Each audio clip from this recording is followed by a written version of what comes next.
Bienvenue à tous et toutes.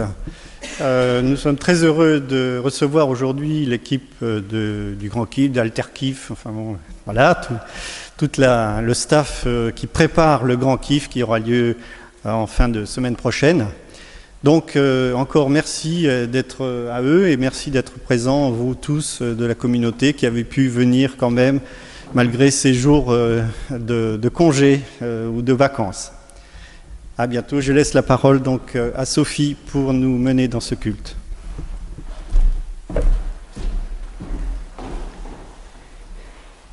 Je vous invite à vous lever.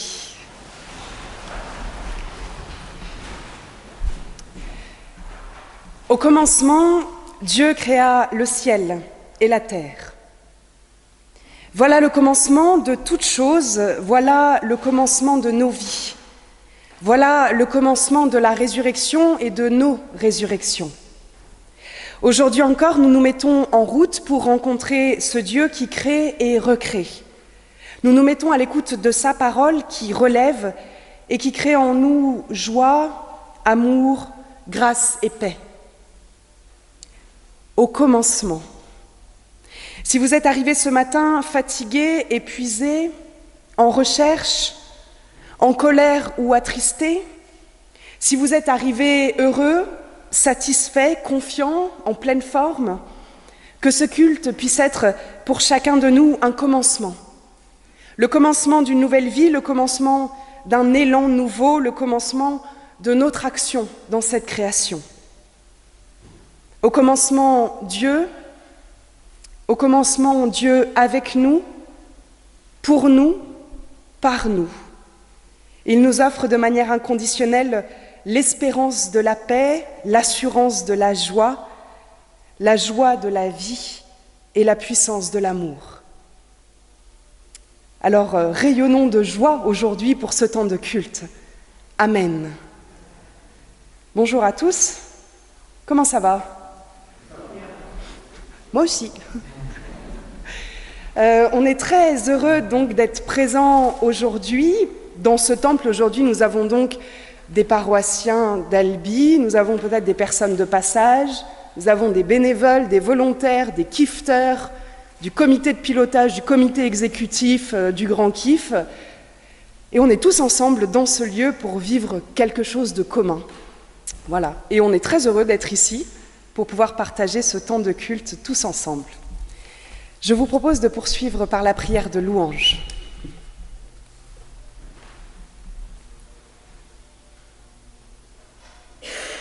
Notre Dieu, quelle puissance tu nous donnes de vivre tous les jours. La puissance de ta parole, la puissance de la lumière, la puissance de la vie, tout simplement.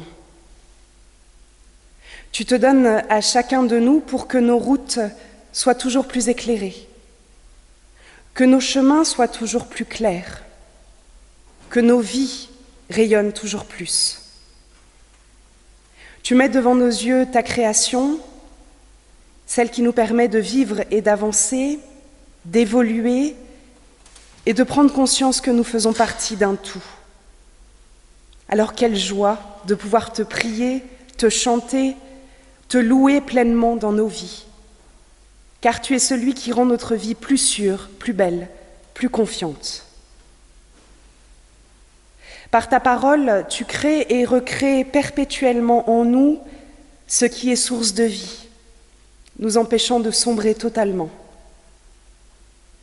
Comme tu as mis la lumière dans les ténèbres, tu mets en nos cœurs ton amour face à l'indifférence de ce monde. Tu mets de l'apaisement dans les douleurs de ce monde. Tu mets de l'espérance dans la colère de ce monde. Ce matin, Seigneur, merci pour tout ce que tu nous donnes à vivre, pour toutes ces joies partagées, pour tous ces petits gestes qui font que nos vies valent le coup d'être vécues, nous sachant inconditionnellement soutenus et aimés. Merci. Amen. Et nous prenons le 271, louange et gloire à ton nom.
Je viens de me rendre compte que nous ne nous sommes même pas présentés. Sophie, enchantée. Nous avons aussi Joël, Éric et Martin qui nous accompagnent à la musique. Merci. Et Anne. Merci à vous de faire vivre ce culte, tous ensemble. Je vais laisser Flora nous guider dans la prière de repentance, cette prière qui nous permet de nous positionner en vérité face à Dieu pour reconnaître nos failles, nos tâches dans nos vies.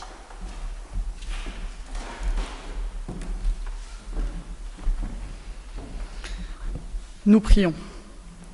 Seigneur, notre Dieu, dans cette prière, nous ne cherchons rien, mais nous voulons te remettre ce qui, dans nos vies, nous fait défaut. Toutes ces choses qui nous bloquent, nous empêchent d'avancer, tous ces temps où nous nous regardons, nous, en oubliant de tourner nos regards vers toi. Tu mets devant nous tant de beauté, et nous ne savons que reconnaître la dureté et la violence. Le pire, c'est que nous savons que cette violence ne nous est pas inconnue. Oui, Seigneur, nous pointons facilement du doigt en oubliant la compassion. Nous jugeons sans penser aux conséquences. Nous sautons sur l'occasion de rabaisser sans prendre le temps de voir en nous même nos faiblesses. Nous détruisons ce monde par de grands ou de petits gestes, oubliant que, toi, tu nous appelles au respect et à la responsabilité. Des choses nous échappent dans ta création, des pourquoi nous traversent l'esprit et nous cherchons encore et toujours une explication rationnelle à cette peine qui envahit notre monde et cette violence qui peut envahir nos êtres. Cependant, nous savons que tu es source d'amour et d'entraide, de consolation et de patience. Alors, par cette prière, nous te le demandons, viens mettre en nous cette force de vie à laquelle tu nous appelles, cette puissance qui transforme nos cœurs pour que nous soyons porteurs de beauté et d'apaisement pour ce monde. Viens en chacun de nous déposer cette touche de lumière qui nous permet de changer nos destructions en création. Amen.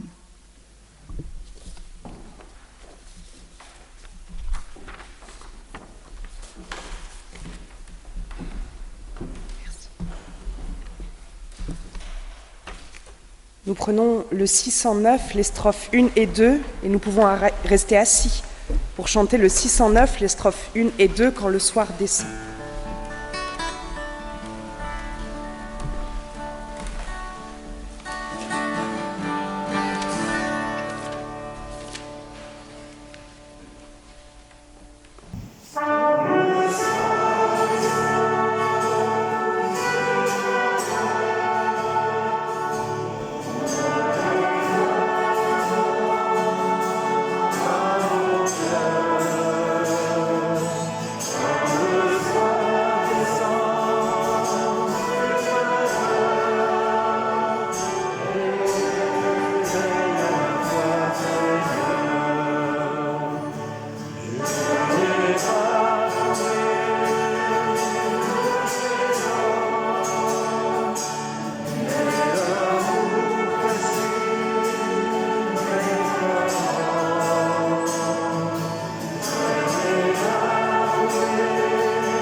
N'aie pas peur et laisse-toi regarder par le Christ. Il a posé sur toi un regard plein de tendresse et de promesses. Il a posé sur toi un regard qui te dit « Viens et suis-moi, ne crains pas ». Il a posé sur toi un regard qui en disait long, un regard de pardon. Alors oui, aujourd'hui, n'aie pas peur, laisse-toi regarder par le Christ, car il t'aime. Je vous invite à vous lever.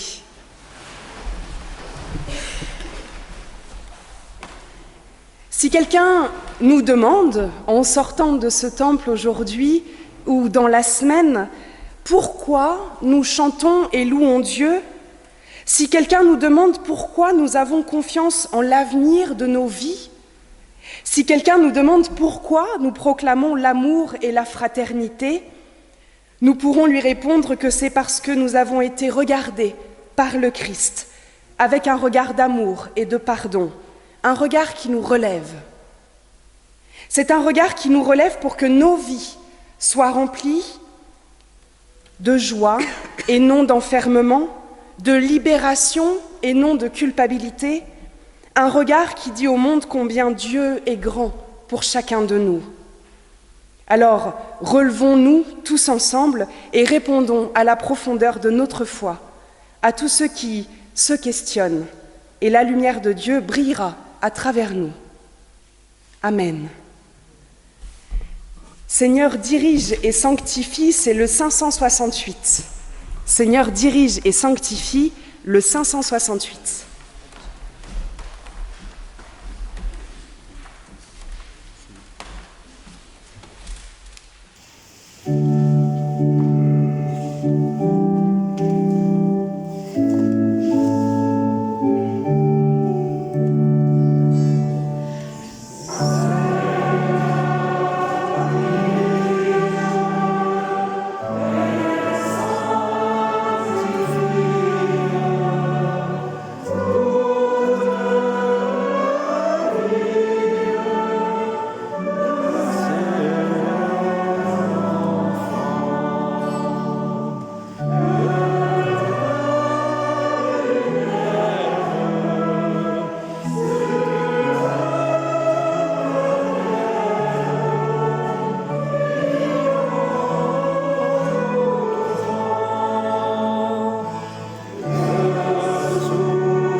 Et je vais laisser la parole à Bruno pour nous lire la première lecture proposée aujourd'hui. Avant ça, je vous propose de prier.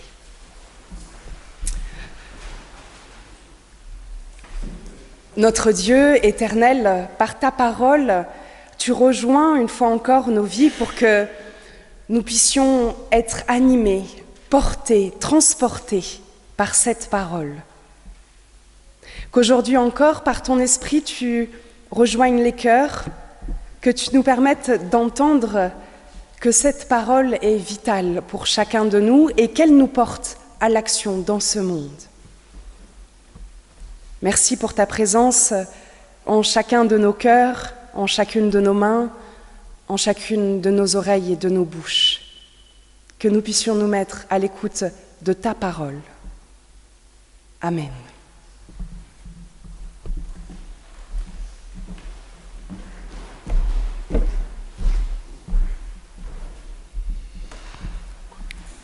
Épître aux Éphésiens, chapitre 3, les versets 1 à 13.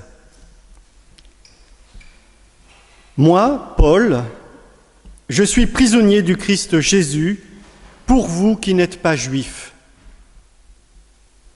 Vous avez sans doute entendu parler du service que Dieu, dans sa bonté, m'a chargé d'accomplir pour vous, afin de réaliser son projet. Il m'a ouvert les yeux pour me faire connaître ce projet caché. Je viens de vous en parler un peu. En lisant ma lettre, vous pouvez voir combien je connais le mystère que Dieu réalise par le Christ. Ce mystère, Dieu ne l'avait pas fait connaître aux ancêtres.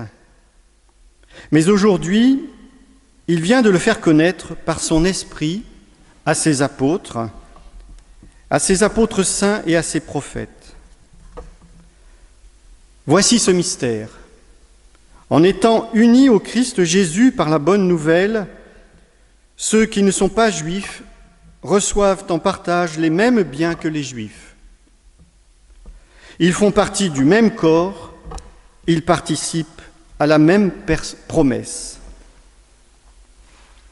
Dieu, dans sa bonté, m'a donné d'être serviteur de cette bonne nouvelle grâce à l'action de sa puissance. Moi, je suis le plus petit de tous les chrétiens.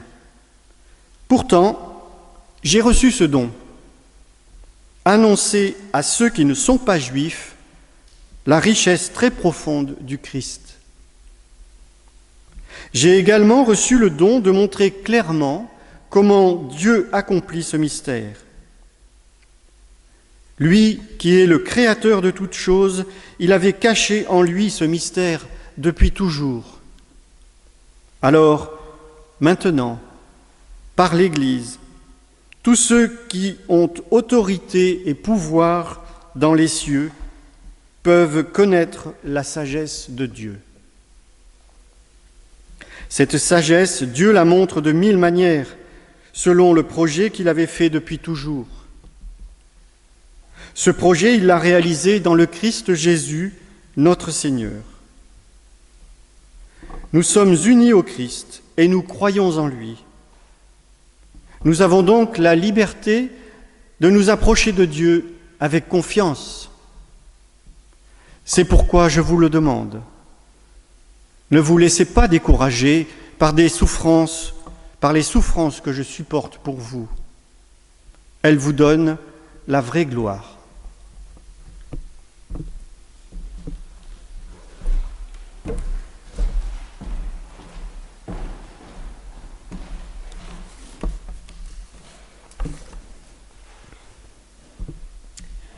Et nous prenons le 507, Saint-Esprit, Dieu de lumière. Nous pouvons nous lever pour chanter Saint-Esprit, Dieu de lumière, le 507.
Alors, la seconde lecture que je vous propose aujourd'hui, c'est un texte que très certainement beaucoup d'entre vous connaissent déjà presque bien, si ce n'est parfois par cœur.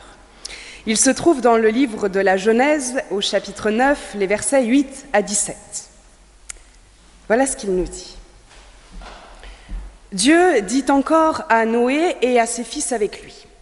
« Quant à moi, j'établis mon alliance avec vous et avec votre descendance après vous, avec tous les êtres vivants qui sont avec vous, tant les oiseaux que le bétail et tous les animaux sauvages, avec tous ceux qui sont sortis de l'arche, avec tous les animaux sauvages.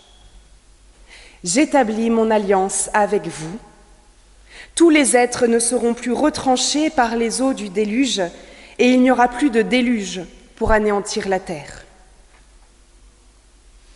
Dieu dit, « Voici le signe de l'alliance que je place entre moi et vous, ainsi que tous les êtres vivants qui sont avec vous pour toutes les générations, pour toujours. Je place mon arc dans la nuée, et il sera un signe d'alliance entre moi et la terre.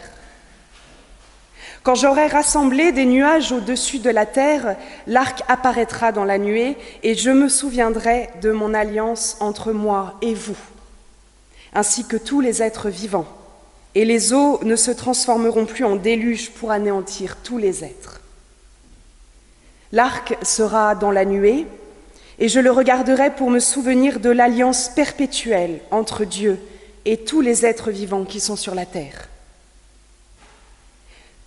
Dieu dit à Noé, « Tel est le signe de l'alliance que j'établis entre moi et tous ceux qui sont sur la terre. » Seigneur, ta parole est parole de vie. Viens mettre en nous la vie. Amen.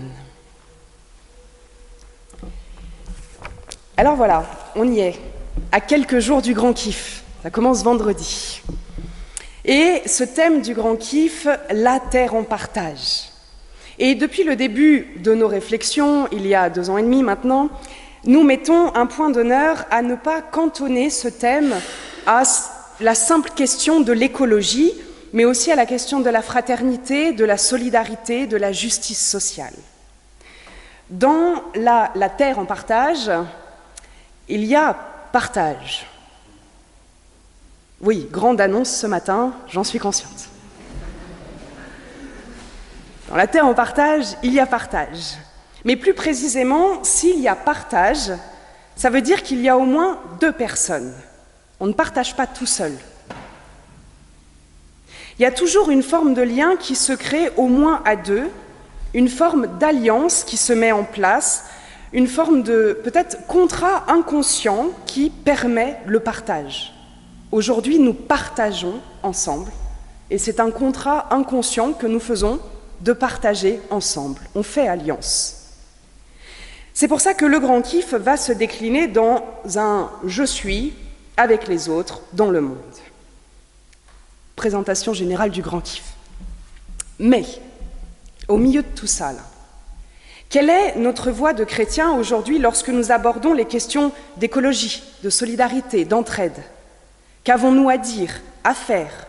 Quelle est notre mission? À quoi sommes-nous appelés? Où devons-nous aller? Et puis il y a le « nous chrétiens », tous ensemble, et puis il y a le « moi », le « je » dans toutes ces questions. Quelle est la voie des chrétiens et quelle est ma voie de chrétien? On sait combien chacun de nous, dans cette assemblée, pense différemment, agit différemment, se positionne différemment sur toutes ces questions. Alors, comment est-ce qu'on peut allier tout ça? Et finalement, pourquoi ne pas revenir un petit peu aux fondamentaux? Que veut Dieu pour nos vies? Quel est notre rapport à lui? Quelle est notre responsabilité? Comment ce rapport à Dieu influence notre manière de vivre, d'être au monde? Oui, on pose des bonnes questions le dimanche matin. Et donc, je me suis dit ce matin que j'aimerais justement partager avec vous quelque chose qui m'a marqué dans ce texte de l'Alliance avec Noé. Alors peut-être que certains d'entre vous l'ont capté depuis longtemps, ce que j'ai réalisé. Peut-être que certains d'entre vous l'ont entendu à la lecture.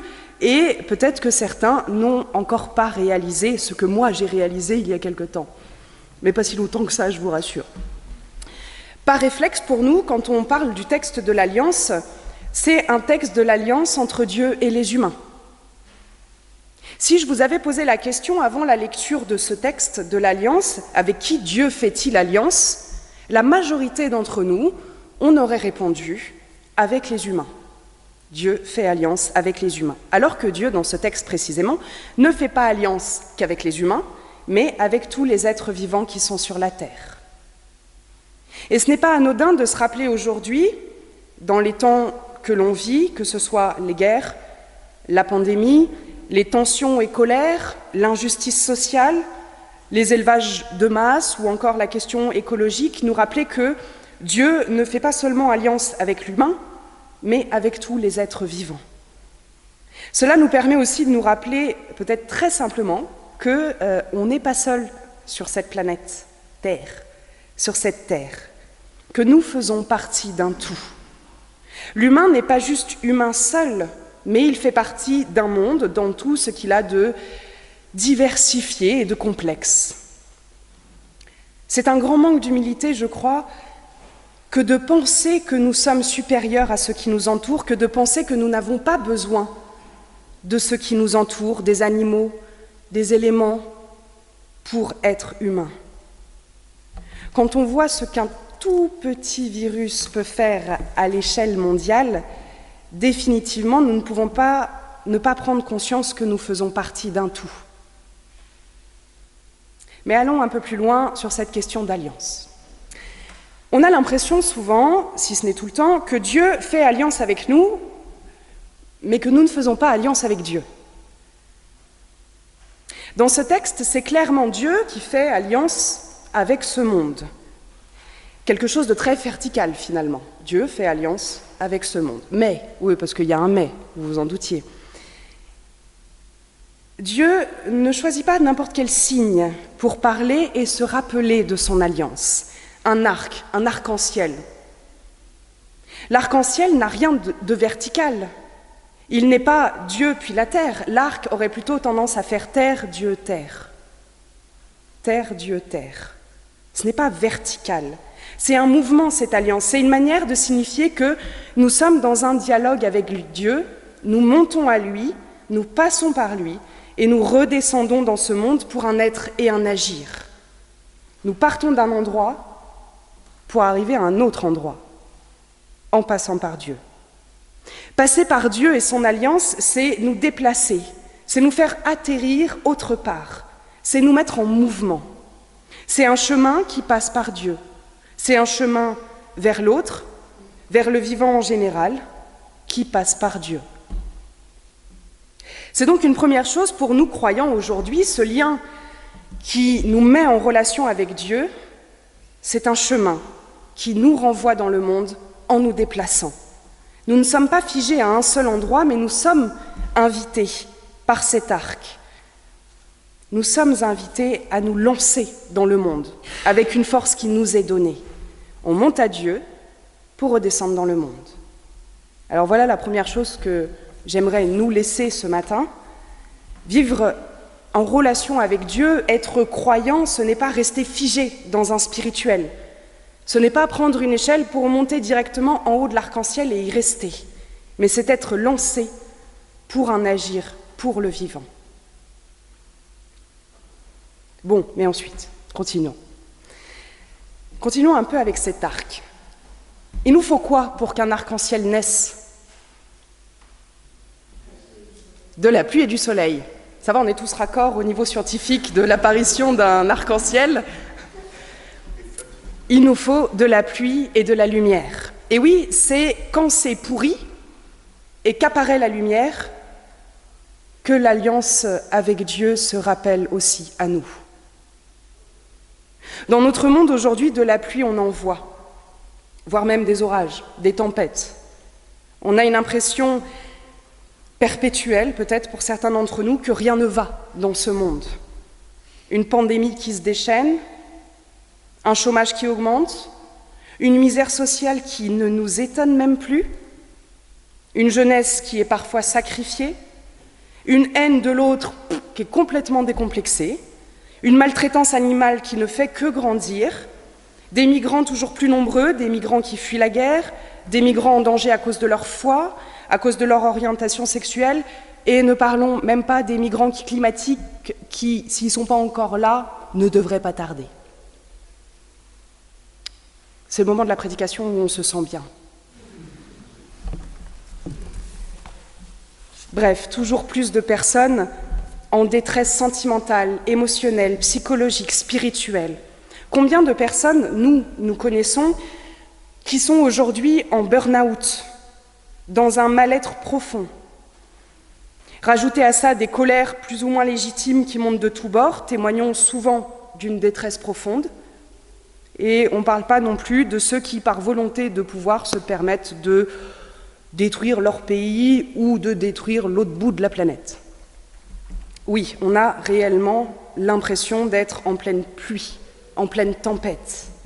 Je précise que les tempêtes, c'est les situations, ce ne sont pas les personnes.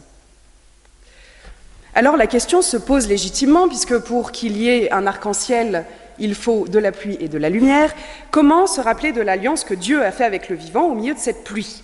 Où se trouve la lumière qui fait apparaître l'arc-en-ciel?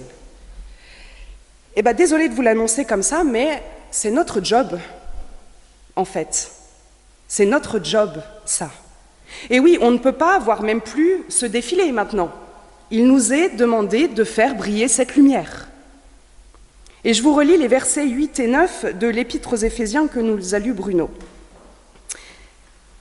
Paul qui parle « À moi, le moindre de tous les saints, chacun de nous, cette grâce a été accordée d'annoncer aux non-juifs comme une bonne nouvelle la richesse insondable du Christ et de mettre en lumière pour tous la réalisation du mystère caché de tout temps en Dieu, le Créateur de tout. » Eh ouais, à nous de mettre en lumière les richesses de Dieu par le Christ pour faire apparaître cet arc-en-ciel.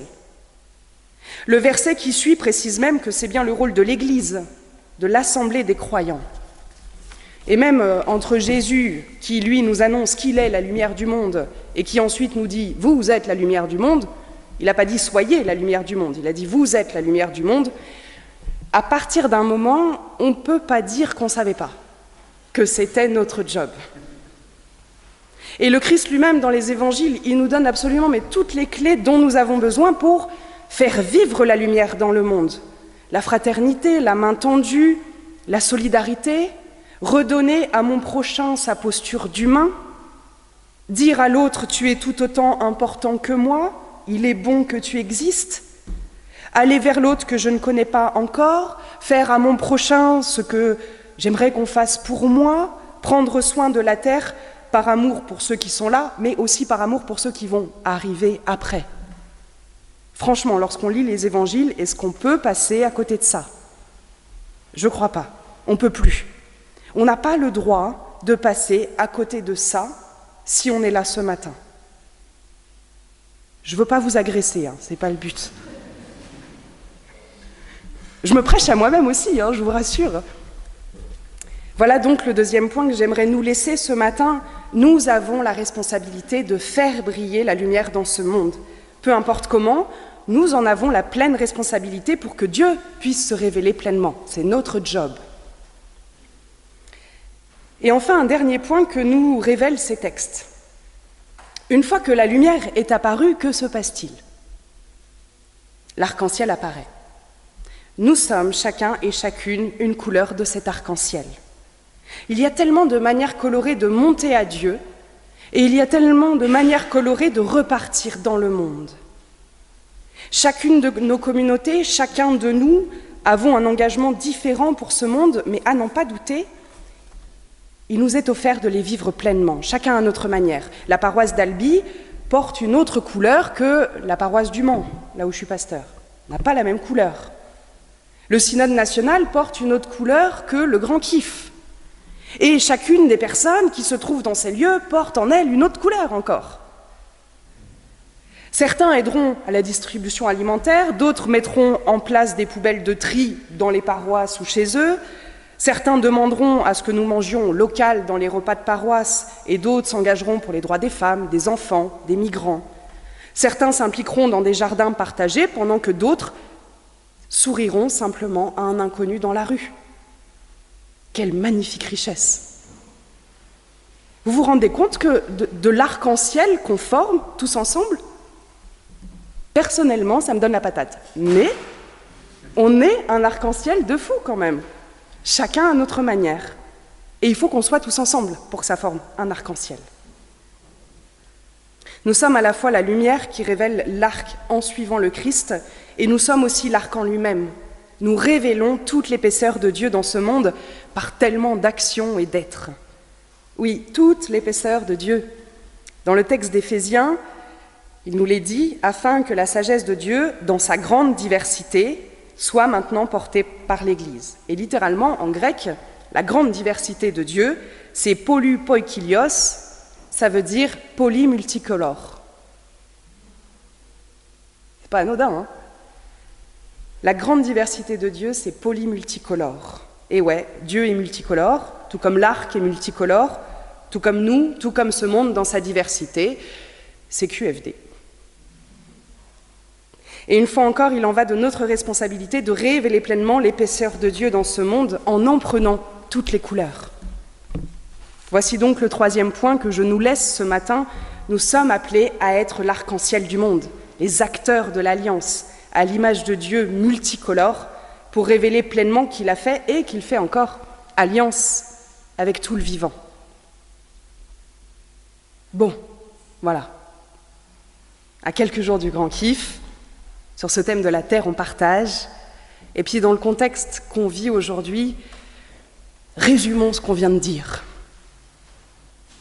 Reprenons nos 3 points. Premièrement, vivre en relation avec Dieu, être croyant, c'est ne pas rester figé dans un spirituel, mais c'est être lancé dans un agir pour le vivant. Deuxièmement, nous avons la responsabilité de faire briller la lumière de Dieu par le Christ dans ce monde, pas juste entre nos murs, peu importe comment. Nous en avons la responsabilité pour que Dieu puisse se révéler pleinement. C'est notre job. Et enfin, nous sommes appelés à être l'arc-en-ciel du monde, les acteurs de l'Alliance à l'image du Dieu multicolore, pour révéler qu'il a fait et qu'il fait encore alliance avec le tout vivant, animaux, nature, humains. Nous ne pouvons pas être en Dieu sans passer par cet arc-en-ciel qu'il nous donne de vivre, et il nous va de notre responsabilité en tant qu'Église, peu importe notre âge, et chacun de nous en tant que croyants, de nous engager à la suite de l'Alliance par le Christ. Nous y sommes appelés. Chacun de nous peut rejoindre Dieu à travers qui il est et être envoyé dans le monde dans une couleur d'engagement. Et l'arc-en-ciel n'est complet que si on est tous ensemble. Alors c'est parti, vivons-la cette alliance, pleinement, cette alliance multicolore, sans crainte, sans honte, sans retenue, parce que c'est notre responsabilité. Ainsi, ne soyons pas figés, c'est notre job de faire apparaître l'arc-en-ciel en étant multicolore. Amen.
la terre en partage, comme un héritage, fait à son image, les verts pâturages, la terre en partage, comme un héritage, fait à son image, les verts pâturages.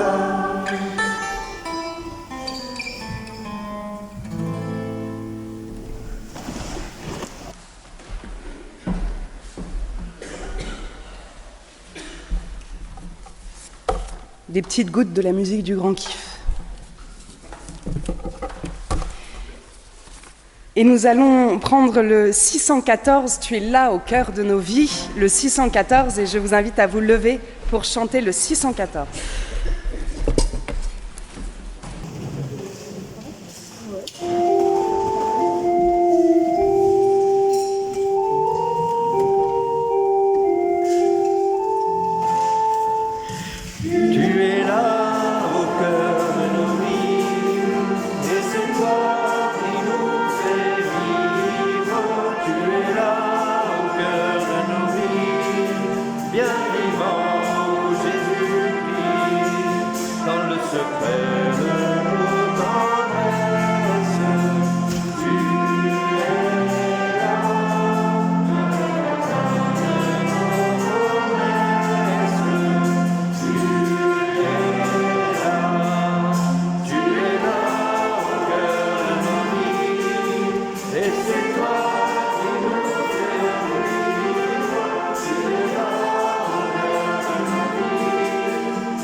De rester debout, d'ouvrir vos livres de cantiques au 565, parce que nous allons confesser notre foi ensemble et nous enchaînerons directement avec la strophe 3 du 565.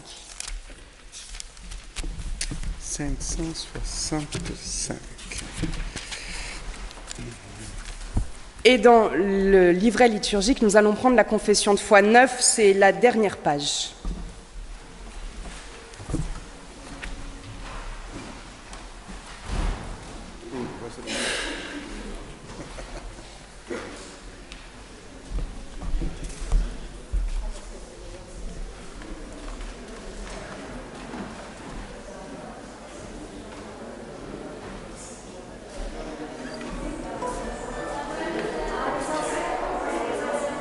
Il n'y a pas sur les anciens ?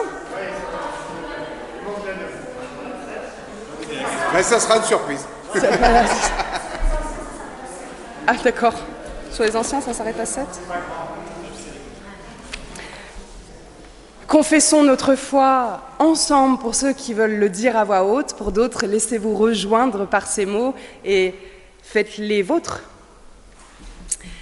Nous croyons en Dieu qui nous appelle à œuvrer à ses côtés en vue de maintenir le monde et de le faire chaque jour nouveau. Il est notre lumière et nous avons besoin de son amour, tout comme lui aussi, il a besoin de notre amour. Nous croyons que Christ est venu pour aider tout être à porter sa souffrance et lui indiquer le chemin de la vie et de la joie. Il est à nos côtés que nous soyons ou non capables de le reconnaître, et nous avons confiance en lui, tout comme lui aussi, il a confiance en nous. Il nous a donné son esprit qui nous ressource et nous appelle, afin que nous ne restions pas au dehors, mais que nous puissions contempler sa gloire. Nous croyons que Dieu établira un jour sur la terre son royaume, qu'il transformera notre monde et nous transformera nous-mêmes. En vue de ce royaume, il nous appelle à former un peuple nouveau et il nous conduira jusqu'à ce matin éternel où nous saurons reconnaître en tout visage son visage, en tout être et en tout regard l'image de sa divinité. C'est en lui et en lui seul que nous plaçons notre foi, car c'est lui et lui seul qui peut nous conduire à la vie.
Alors depuis le début de ce culte, vous entendez parler du Grand Kiff.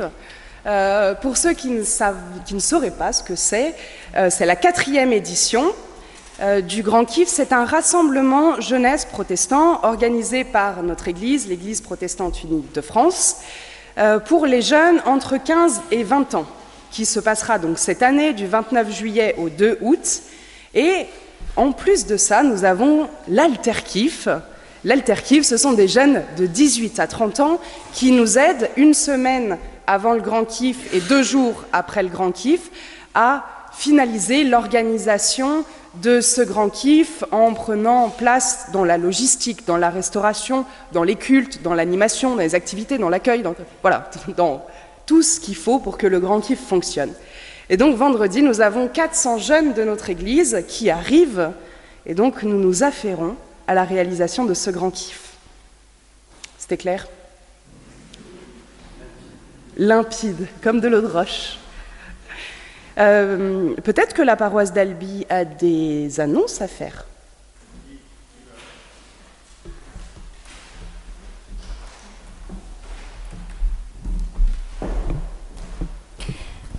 Bon, un grand merci à l'équipe du Grand Kiff pour ce culte de ce matin.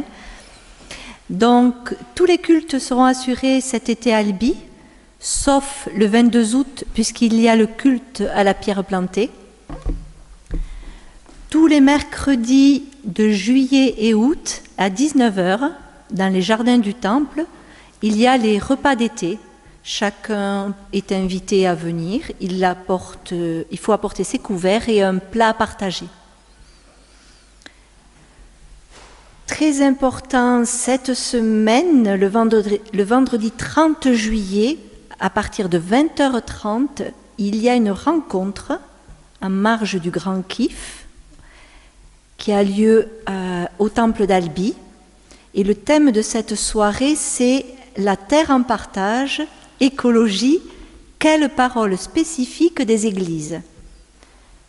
Donc, il y aura pour en débattre Martin Kopp, qui est théologien écologique, membre du Conseil et président de la Commission écologie, la pasteure Emmanuelle Sebolt, présidente du Conseil national de l'Église protestante unie de France, le pasteur Robin Sauter, président de l'Église verte et un des rapporteurs du sujet synodal « Écologie, quelle conversion ?»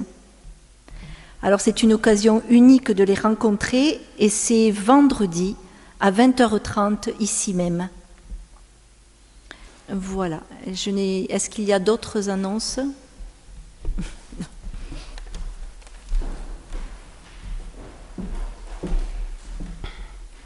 J'ai une blague, vous la voulez ? Alors c'est hypothétique, bien sûr, vous allez comprendre. Ne partez pas du principe que cette blague est vraie. C'est 3 pasteurs qui discutent et qui essayent de savoir, ils se posent la question de savoir comment est-ce qu'ils font avec l'offrande entre la part qui leur revient et la part qui revient à l'Église. Vous la connaissez ? Alors le premier dit, moi c'est simple, je fais une ligne devant, je prends l'offrande, je la jette, tout ce qui est derrière la ligne est pour la paroisse, tout ce qui est avant est pour moi. Le deuxième dit, moi c'est simple, je fais un cercle autour de moi, je jette en l'air, tout ce qui est en dehors du cercle est pour la paroisse, tout ce qui est dans le cercle est pour moi. Et le dernier il dit, moi c'est encore plus simple, je jette l'offrande en l'air, tout ce qui reste en l'air est pour la paroisse, tout ce qui retombe au sol est pour moi. Donc vous comprenez peut-être le moment qui arrive. Promis, je ne toucherai pas à l'offrande. C'est le moment de l'offrande, qu'elle puisse être généreuse et joyeuse.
Je vous invite à la prière d'intercession.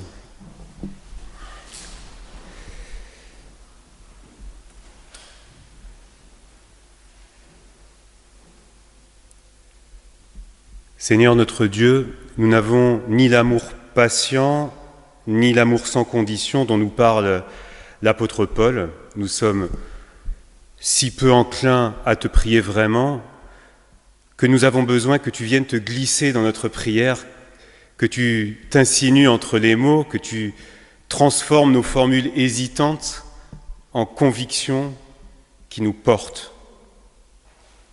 Notre Dieu, nous voulons te prier pour notre Église, celle qui cherche sa voix comme témoin, celle qui cherche sa voix comme communauté des hommes et des femmes tournés vers toi. Nous te prions pour qu'elle soit accueillante et qu'elle soit un endroit privilégié où l'amour fraternel puisse s'amplifier, non pour l'isoler, mais pour la tourner vers le monde environnant et inciter à comprendre d'où peut surgir la lumière. Ce matin, nous voulons te prier aussi pour le Grand Kif, ce rassemblement national de jeunes. Nous savons qu'il se fait dans un contexte difficile, il a été reporté, nous avons moitié moins de monde que les fois précédentes, et pourtant, dans cette préparation et dans les inscriptions, dans les camps qui se vivent actuellement, nous voyons beaucoup de joie et d'enthousiasme.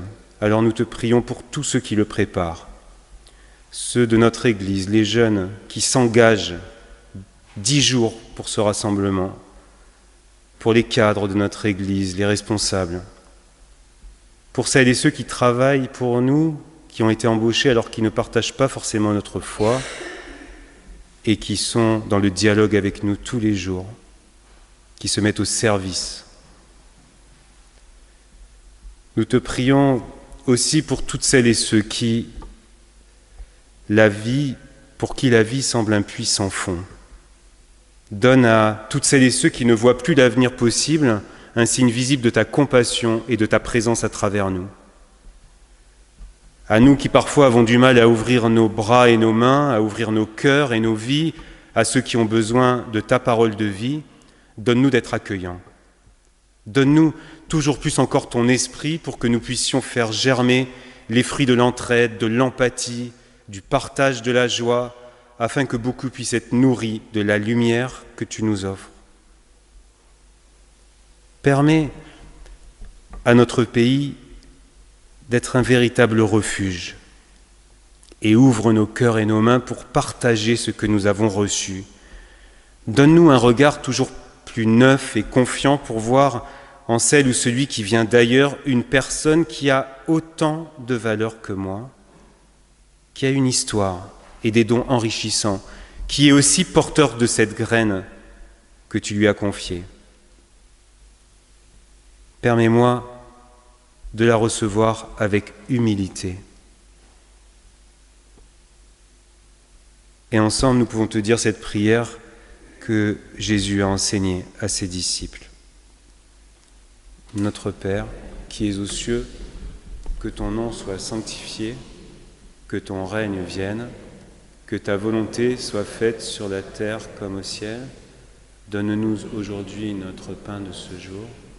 Pardonne-nous nos offenses, comme nous pardonnons aussi à ceux qui nous ont offensés. Et ne nous laisse pas entrer en tentation, mais délivre-nous du mal. Car c'est à toi qu'appartiennent le règne, la puissance et la gloire, au siècle des siècles. Amen.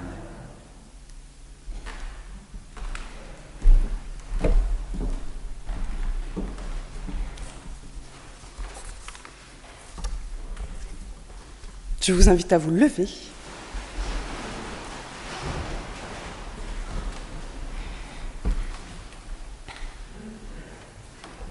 Ainsi, ça y est, nous allons sortir de ce temple.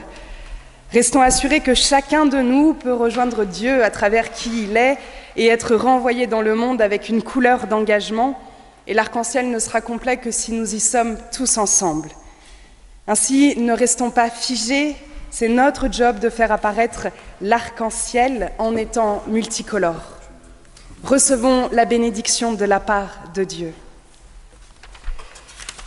Dieu tourne sa face vers nous pour créer en nous paix et amour, joie et espérance, accueil et partage. Que notre vie soit synonyme de bonté et de grâce pour ce monde. Alors allons avec cette force qui nous est donnée. Amen. Evenu Shalom Alerem, puisque c'est ce que nous allons annoncer à la sortie de ce temple, la grâce, la joie, la paix, l'amour. C'est le 741.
Un très très bon dimanche à tous.